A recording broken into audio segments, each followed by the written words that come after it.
da matrícula da empresa, do produtor rural pessoa física e do segurado especial. Artigo 256. A matrícula da empresa será feita, e, simultaneamente com a inscrição no Cadastro Nacional da Pessoa Jurídica, ou 2 perante o Instituto Nacional do Seguro Social, no prazo de 30 dias contados do início de suas atividades, quando não sujeita à inscrição no Cadastro Nacional da Pessoa Jurídica. Parágrafo 1. Sobrescrito independentemente do disposto neste artigo, o Instituto Nacional do Seguro Social procederá à matrícula, e de ofício, quando ocorrer omissão, e 2 de obra de construção civil, mediante comunicação obrigatória do responsável por sua execução, no prazo do inciso 2 do caput. Parágrafo 2. A unidade matriculada na forma do inciso 2 do caput do parágrafo 1 sobrescrito receberá certificado de matrícula com número cadastral básico, de caráter permanente. Parágrafo 3. Não cumprimento do disposto no inciso 2 do caput no inciso 2 do parágrafo 1 sobrescrito sujeita o responsável à multa prevista no artigo 283. Parágrafo 4. O Departamento Nacional de Registro do Comércio, por intermédio das juntas comerciais, bem como os cartórios de registro civil de pessoas jurídicas, prestarão obrigatoriamente ao Instituto Nacional do Seguro Social todas as informações referentes aos atos constitutivos e alterações posteriores relativos a empresas neles registradas, sem ônus para o Instituto. Parágrafo 5. São válidos perante o Instituto Nacional do Seguro Social os atos de constituição, alteração e extinção de empresa registrados nas juntas comerciais. Parágrafo 6. O Ministério da Previdência e Assistência Social estabelecerá as condições em que o Departamento Nacional de Registro do Comércio, por intermédio das juntas comerciais,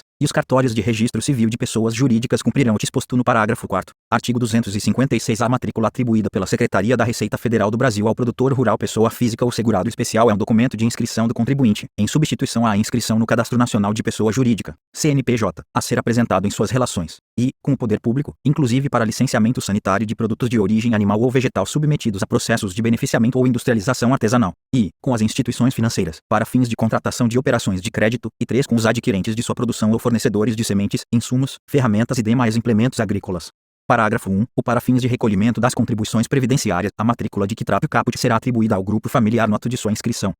Parágrafo 2. O disposto no caput não se aplica ao licenciamento sanitário de produtos sujeitos à incidência do IPI ou ao contribuinte cuja inscrição no CNPJ seja obrigatória. Capítulo 10 da prova de inexistência de débito. Artigo 257. Revogado. Artigo 258. Revogado. Artigo 259. Revogado. Artigo 260. Serão aceitas as seguintes modalidades de garantia: I. Depósito integral e atualizado do débito em moeda corrente. 2. Hipoteca de bens imóveis com ou sem seus acessórios. 3. Fiança bancária. 4. Vinculação de parcelas do preço de bens ou serviços a serem negociados a prazo pela empresa. 5. Alienação fiduciária de bens móveis, ou 6. Penhora. Parágrafo único. A garantia deve ter valor mínimo de 120% do total da dívida, observado, em qualquer caso, o valor de mercado dos bens indicados, em conformidade com os critérios estabelecidos pelo Instituto Nacional do Seguro Social. Artigo 261. A autorização do órgão competente para a outorga de instrumento em que se estipule o pagamento do débito da empresa no ato, ou apenas parte no ato e o restante em parcelas ou prestações do saldo do preço do bem a ser negociado pela empresa, com vinculação ao cumprimento das obrigações assumidas na confissão de dívida fiscal desta perante a Seguridade Social, na forma do inciso 4 do art. 260, será dada mediante interveniência no instrumento. Parágrafo único. A autorização para a lavratura de instrumento de interesse da empresa em que a garantia oferecida pelo devedor não tem relação com o bem transacionado será dada mediante alvará. Artigo 262, revogado. Artigo 263, revogado. Artigo 264. A inexistência de débito em relação às contribuições devidas ao Instituto Nacional do Seguro Social é condição necessária para que os Estados, o Distrito Federal e os municípios possam receber as transferências dos recursos do Fundo de Participação dos Estados e do Distrito Federal e do Fundo de Participação dos Municípios, celebrar acordo, contrato, convênio ou ajuste, bem como receber empréstimo, financiamento, aval ou subvenção em geral de órgão ou entidade da administração direta e indireta da União. Parágrafo único. Para recebimento do Fundo de Participação dos Estados e do Distrito Federal e do Fundo de Participação dos Municípios e para a consecução dos demais instrumentos citados no caput, os Estados, o Distrito Federal e os municípios deverão apresentar aos órgãos ou entidades responsáveis pela liberação dos fundos, celebração de acordos, contratos, convênios ou ajustes, concessão de empréstimos, financiamentos, avais ou subvenções em geral os comprovantes de recolhimento das suas contribuições ao Instituto Nacional do Seguro Social referentes aos 3 meses imediatamente anteriores ao mês previsto para a efetivação daqueles procedimentos. Artigo 265. Os Estados, o Distrito Federal e os municípios serão, igualmente, obrigados a apresentar, para os fins do disposto no artigo 264, comprovação de pagamento da parcela mensal referente aos débitos com o Instituto Nacional do Seguro Social objeto do parcelamento. Título 2 das disposições diversas relativas ao custeio da Seguridade Social. Artigo 266. Os sindicatos poderão apresentar denúncia contra a empresa, junto ao Instituto Nacional do Seguro Social, nas seguintes hipóteses, e, falta de envio da guia da Previdência Social para o sindicato, na forma do inciso 5 do caput do artigo 225. 2. Não a fixação da guia da Previdência Social no quadro de horário, na forma do inciso 6 do caput do artigo 225. 3. Divergência entre os valores informados pela empresa e pelo Instituto Nacional do Seguro Social sobre as contribuições recolhidas na mesma competência, ou 4. Existência de evidentes indícios de recolhimento a menor das contribuições devidas, constatados pela comparação com dados disponíveis sobre a quantidade de empregados e de rescisões de contrato de trabalho homologadas pelo sindicato. Parágrafo 1. Sobrescrito. As denúncias formuladas pelos sindicatos deverão identificar com precisão a empresa infratora e serão encaminhadas por seu representante legal, especificando nome, número no cadastro nacional da pessoa jurídica e endereço da empresa denunciada, o item infringido e outros elementos indispensáveis à análise dos fatos. Parágrafo 2. A constatação da improcedência da denúncia apresentada pelo sindicato implicará a cessação do seu direito ao acesso às informações fornecidas pelas empresas e pelo Instituto Nacional do Seguro Social, pelo prazo de 1 ano, quando fundamentada nos incisos 1, 2 e 3 do caput, e 2, 4 meses, quando fundamentada no inciso 4 do caput. Parágrafo 3. Os prazos mencionados no parágrafo anterior serão duplicados a cada reincidência, considerando-se esta a ocorrência de nova denúncia improcedente, dentro do período de 5 anos contados da data da denúncia não confirmada.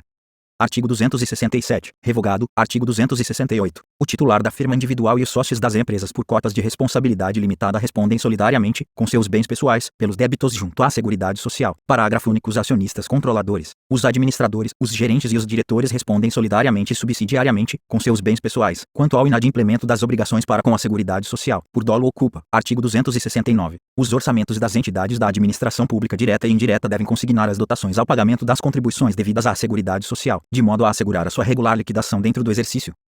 Parágrafo único. O pagamento das contribuições devidas ao Instituto Nacional do Seguro Social terá prioridade absoluta nos cronogramas financeiros de desembolso dos órgãos da administração pública direta, das entidades de administração indireta e suas subsidiárias e das demais entidades sob controle acionário direto ou indireto da União, dos Estados, do Distrito Federal e dos municípios, bem como de suas autarquias e fundações instituídas ou mantidas pelo poder público. Artigo 270. A existência de débitos junto ao Instituto Nacional do Seguro Social, não renegociados ou renegociados e não saldados, nas condições estabelecidas em lei, importará na indisponibilidade dos recursos existentes, ou que venham a ingressar nas contas dos órgãos ou entidades devedoras de que trata o artigo anterior, abertas em quaisquer instituições financeiras, até o valor equivalente ao débito apurado na data de expedição de solicitação do Instituto Nacional do Seguro Social ao Banco Central do Brasil, incluindo o principal, corrigido monetariamente nos períodos em que a legislação assim dispuser, as multas e os juros. Parágrafo único. Os ministros da Fazenda e da Previdência e Assistência Social expedirão as instruções para aplicação do disposto neste artigo. Artigo 271. As contribuições referentes ao período de que trata o parágrafo 2º do artigo 26, vertidas desde o início do vínculo do servidor com a administração pública ao plano de seguridade social do servidor público, nos termos dos artigos 8º e 9º da Lei nº 8.162, de 1991, serão atualizadas monetariamente e repassadas de imediato ao Instituto Nacional do Seguro Social.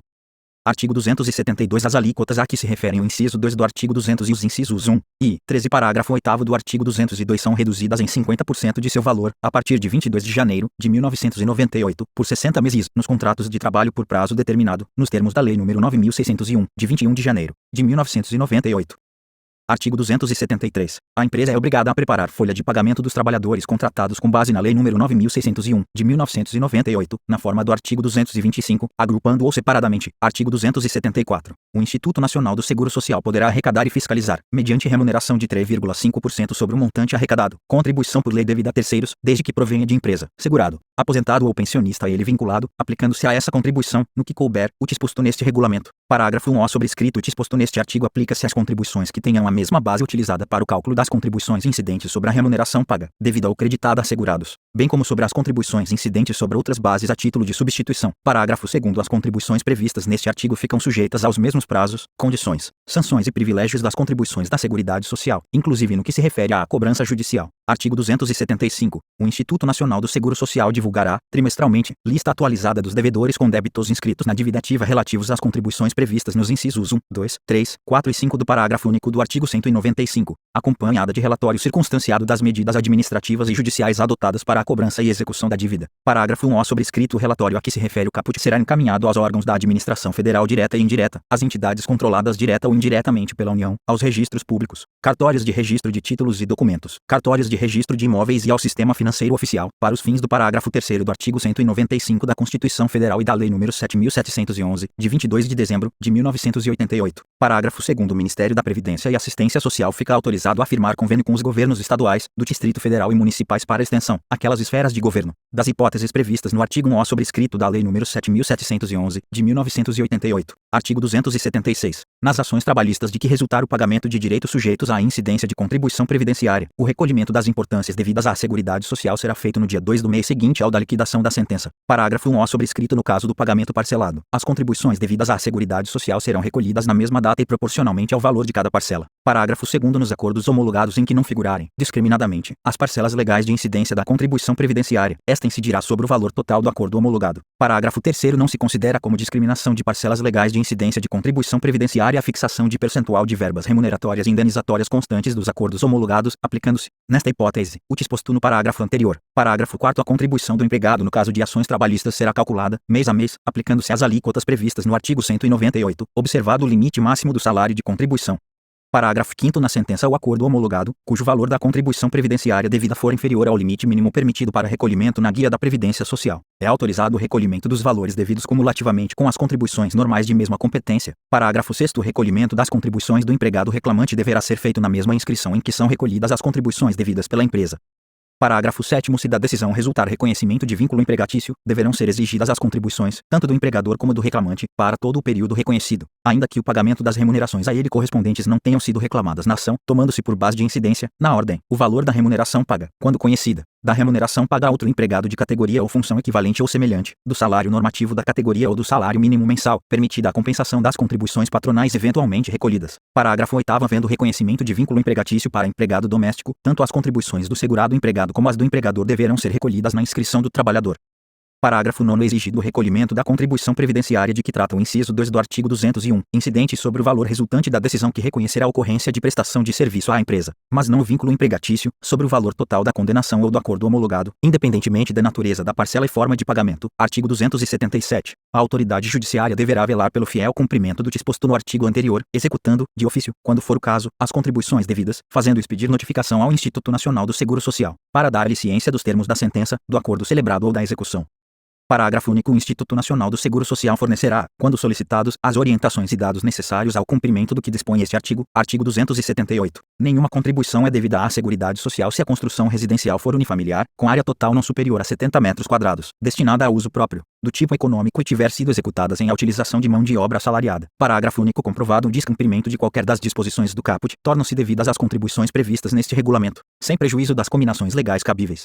Título 3 das disposições transitórias relativas ao custeio da Seguridade Social. Artigo 278-A. Revogado. Livro 4 das penalidades em geral. Título I das restrições. Artigo 279. A empresa que transgredir as normas deste regulamento, além de outras sanções previstas, sujeitar-se às seguintes restrições: I. Suspensão de empréstimos e financiamentos, por instituições financeiras oficiais. 2. Revisão de incentivo fiscal de tratamento tributário especial. 3. Inabilitação para licitar e contratar com qualquer órgão ou entidade da administração pública direta ou indireta federal, estadual, do Distrito Federal ou municipal. 4. Interdição para o exercício do comércio, se for sociedade mercantil ou comerciante individual. 5. Desqualificação para impetrar concordata. E 6. Cassação de autorização para funcionar no país, quando for o caso. Artigo 280. A empresa em débito para com a Seguridade Social não pode, I. distribuir bonificação ou dividendo a acionista, e 2. dar ou atribuir cota ou participação nos lucros a sócio cotista, diretor ou outro membro de órgão dirigente, fiscal ou consultivo, ainda que a título de adiantamento. Título 2 das infrações e das penalidades. Capítulo 1 dos crimes. Artigo 281. Revogado. Capítulo 2 da apreensão de documentos. Artigo 282. A Seguridade Social, por meio de seus órgãos competentes, promoverá a apreensão de comprovantes de arrecadação e de pagamento de benefícios, bem como de quaisquer documentos pertinentes, inclusive contábeis, mediante lavratura do competente termo, com a finalidade de apurar administrativamente a ocorrência dos crimes previstos em lei. Parágrafo único. O Instituto Nacional do Seguro Social e a Secretaria da Receita Federal estabelecerão normas específicas para: I. apreensão de comprovantes e demais documentos. 2. Apuração administrativa da ocorrência de crimes. 3. Devolução de comprovantes e demais documentos. 4. Instrução do processo administrativo de apuração. 5. Encaminhamento do resultado da apuração referida no inciso 4 à autoridade competente. E 6. Acompanhamento de processo judicial. Capítulo 3 das infrações. Artigo 283. Por infração a qualquer dispositivo das leis N, US 8.212 e 8.213, ambas de 1991, e 10.666, de 8 de maio, de 2003, para a qual não haja penalidade expressamente cominada neste regulamento, fica o responsável sujeito a multa variável de R$ 636,17 a R$ 63.617,35, conforme a gravidade da infração, aplicando-se, e o disposto nos artigos 290 a 292, e de acordo com os seguintes valores: redação dada pelo Decreto nº 4.862, de 2003, e a partir de R$ 636,17 nas seguintes infrações: alínea A. Deixar a empresa de preparar folha de pagamento das remunerações pagas, devidas ou creditadas a todos os segurados a seu serviço, de acordo com este regulamento e com os demais padrões e normas estabelecidos pelo Instituto Nacional do Seguro Social. A linha B. Deixar a empresa de se matricular no Instituto Nacional do Seguro Social, dentro de 30 dias contados da data do início de suas atividades, quando não sujeita à inscrição no Cadastro Nacional da Pessoa Jurídica. A linha C. Deixar a empresa de descontar da remuneração paga aos segurados a seu serviço importância proveniente de dívida ou responsabilidade por eles contraída junto à Seguridade Social, relativa a benefícios pagos indevidamente. A linha D. Deixar a empresa de matricular no Instituto Nacional do Seguro Social obra de construção civil de sua propriedade ou executada sob sua responsabilidade no prazo de 30 dias do início das respectivas atividades. A linha E. Deixar o titular de cartório de registro civil de pessoas naturais de comunicar ao Instituto Nacional do Seguro Social, até o dia 10 de cada mês, a ocorrência ou a não ocorrência de óbitos, no mês imediatamente anterior, bem como enviar informações inexatas, conforme o disposto no artigo 228. A linha F. Deixar o dirigente dos órgãos municipais competentes de prestar ao Instituto Nacional do Seguro Social as informações concernentes aos alvarás, habite-se ou documento equivalente, relativos à construção civil, na forma do artigo 226. E a linha G. Deixar a empresa de efetuar os descontos das contribuições devidas pelos segurados a seu serviço, redação dada pelo Decreto número 4.862, de 2003.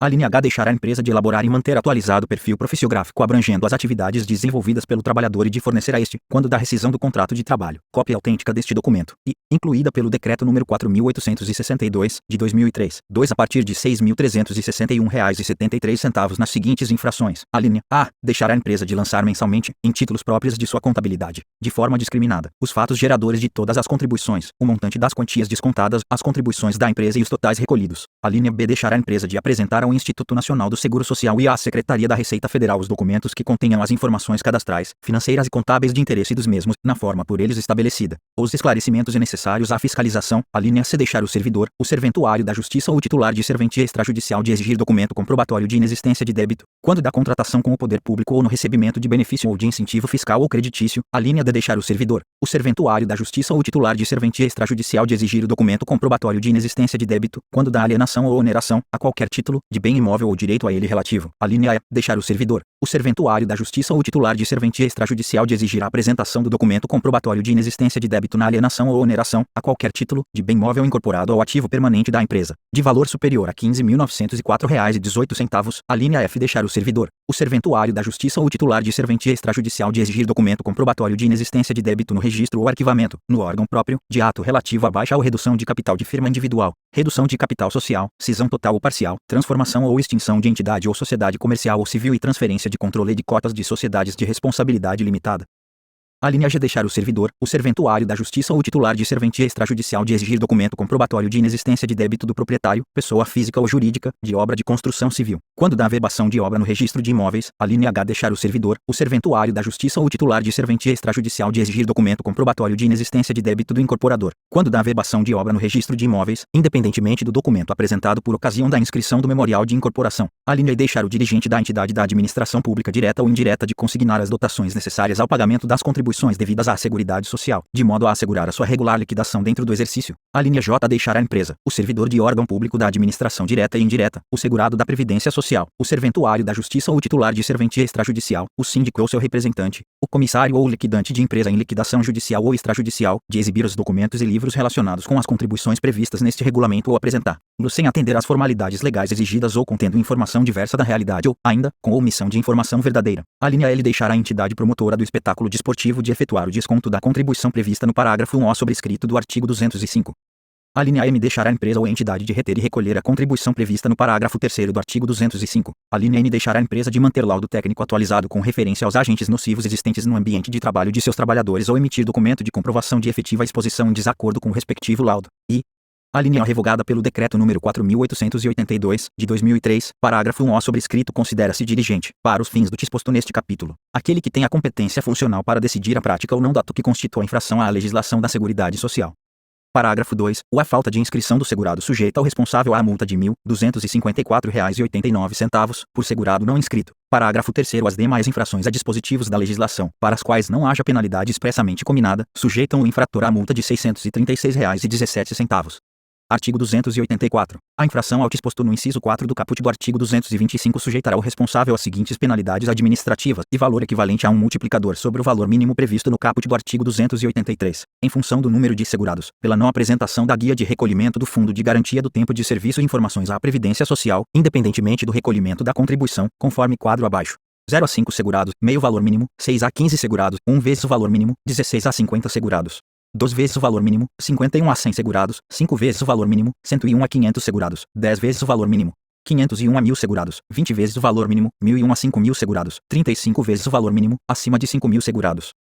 50 vezes o valor mínimo, 100% do valor devido relativo à contribuição não declarada, limitada aos valores previstos no inciso 1 pela apresentação da guia de recolhimento do Fundo de Garantia do Tempo de Serviço e informações à Previdência Social com dados não correspondentes aos fatos geradores, seja em relação às bases de cálculo, seja em relação às informações que alterem o valor das contribuições, ou do valor que seria devido se não houvesse isenção ou substituição, quando se tratar de infração cometida por pessoa jurídica de direito privado beneficente de assistência social em gozo de isenção das contribuições previdenciárias ou por empresa cujas contribuições incidentes sobre os respectivos fatos geradores tenham sido substituídas por outras, e 35% do valor mínimo previsto no caput do artigo 283, por campo com informações inexatas, incompletas ou omissas, limitada aos valores previstos no inciso 1 pela apresentação da guia de recolhimento do Fundo de Garantia do Tempo de Serviço e informações à Previdência Social com erro de preenchimento nos dados não relacionados aos fatos geradores. Parágrafo 1. Sobrescrito a multa de que trata o inciso 1 a partir do mês seguinte àquele em que o documento deveria ter sido entregue, sofrerá acréscimo de 5% por mês calendário ou fração. Parágrafo 2. O valor mínimo a que se refere o inciso e será o vigente na data da lavratura do auto de infração. Artigo 285.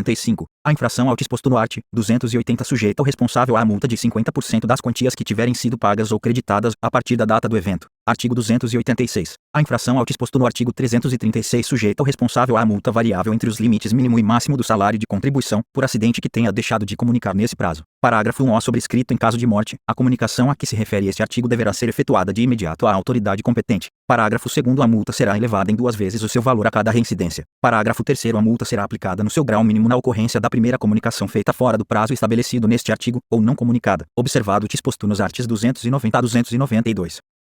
Artigo 287. Pelo descumprimento das obrigações contidas nos incisos 5 e 6 do caput do artigo 225, e verificado o disposto no inciso 3 do caput do artigo 266, será aplicada a multa de R$ 99,74 a R$ 9.974,34 para cada competência em que tenha havido a irregularidade. Parágrafo único. Descumprimento das disposições constantes do artigo 227 dos incisos 5 e 6 do caput do artigo 257, sujeitará a instituição financeira à multa de R$ 22.165,20, no caso do artigo 227, e R$ 110.826,01, no caso dos incisos 5 e 6 do caput do artigo 257. Artigo 288. O descumprimento do disposto nos parágrafos 19 e 20 do artigo 225 sujeitará o infrator à multa de R$ 173 a R$ 1.730, no caso do parágrafo 19, e R$ 345 a R$ 3.450, no caso do parágrafo 20. Artigo 289. O dirigente de órgão ou entidade da administração federal, estadual, do Distrito Federal ou Municipal responde pessoalmente pela multa aplicada por infração a dispositivos deste regulamento,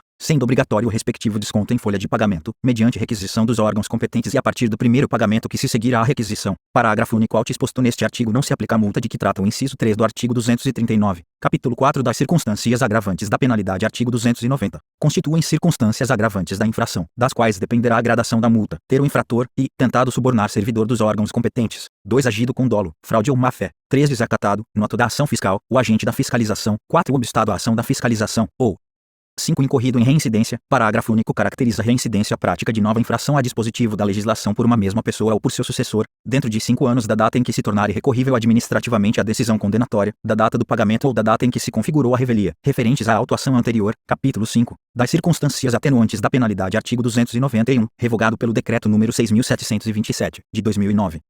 Capítulo 6 da gradação das multas. Artigo 292. As multas serão aplicadas da seguinte forma, e na ausência de agravantes, serão aplicadas nos valores mínimos estabelecidos nos incisos I e 2 e no parágrafo 3º do artigo 283 e nos artigos 286 e 288, conforme o caso. 2. As agravantes dos incisos I e 2 do artigo 290 elevam a multa em 3 vezes. 3. As agravantes dos incisos 3 e 4 do artigo 290 elevam a multa em 2 vezes. 4. A agravante do inciso 5 do artigo 290 eleva a multa em 3 vezes a cada reincidência no mesmo tipo de infração, e em 2 vezes em caso de reincidência em infrações diferentes, observados os valores máximos estabelecidos no caput dos artigos 283 e 286, conforme o caso, e v. Revogado pelo Decreto número 6.727, de 2009. Parágrafo único. Na aplicação da multa a que se refere o artigo 288, aplicar-se apenas as agravantes referidas nos incisos 3 a v do artigo 290, as quais elevam a multa em 2 vezes. Artigo 293. Constatada a ocorrência de infração a dispositivo deste regulamento, será lavrado auto de infração com discriminação clara e precisa da infração e das circunstâncias em que foi praticada, contendo o dispositivo legal infringido, a penalidade aplicada e os critérios de gradação, e indicando o local, dia e hora de sua lavratura, observadas as normas fixadas pelos órgãos competentes. Parágrafo 1º. Recebido o auto de infração, o autuado terá o prazo de 30 dias, a contar da ciência, para efetuar o pagamento da multa de ofício com redução de 50% ou impugnar a autuação. Parágrafo 2º. Impugnada a autuação, o autuado, após a ciência da decisão de primeira instância, poderá efetuar o pagamento da multa de ofício com redução de 25%, até a data limite para interposição de recurso. Parágrafo 3º. Recolhimento do valor da multa, com redução, implica renúncia ao direito de impugnar ou de recorrer. Parágrafo 4. O apresentada a impugnação, o processo será submetido à autoridade competente, que decidirá sobre a autuação, cabendo recurso na forma da subseção 2 da seção 2 do capítulo único do título I do livro 5 deste regulamento. Parágrafo 5º. Revogado. Parágrafo 6º. Revogado.